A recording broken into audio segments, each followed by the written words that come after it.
Hi, I'm Lisa Hendy, author of The Grace of Yes. A few years ago, a good friend of mine walked away from practicing our shared Catholic faith. Recently, he was thinking about a return to church. He trusted me enough to open his heart and ask me for advice. And advice I gave. Find the right church home. Develop a relationship with a good spiritual director. Read these great books. I had all the right words to let my friend know that he was welcomed, that Jesus Christ and his church wanted him home. But I didn't realize until I was at Mass the next morning that my yes moment with this friend had probably been squandered.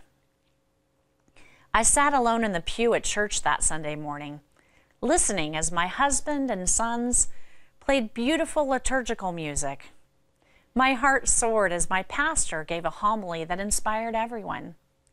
Then I noted the empty space in the pew next to me, and I began to cry. That was my friend's seat, destined for him, even if only for that morning. And it was empty. I had neglected to take the one step my loved one may have needed most. I should have invited him to Mass with me.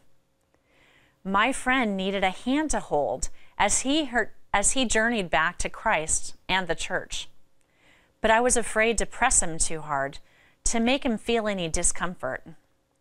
In bending over backward to not crowd him spiritually, I had abandoned him in a moment that could perhaps have resulted in his rebirth.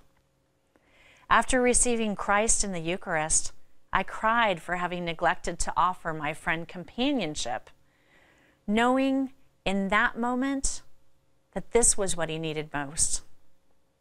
I prayed that morning for my friend and for myself.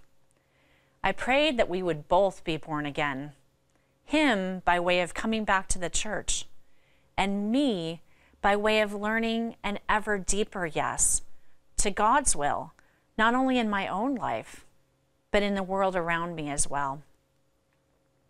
It's a daunting task, this yes to God.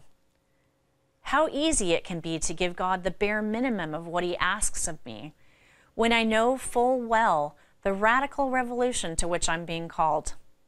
I can give a million reasons why the time isn't right for my total rebirth. Yet I know the measure to which I'm called is never greater than the resources God has given me to go all in.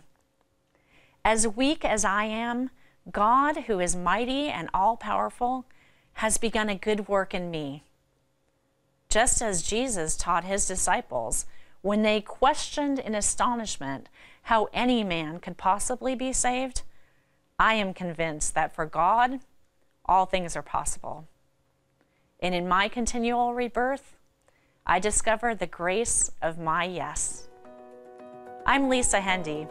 I hope you find grace in every yes. And for more, visit us at CatholicMom.com.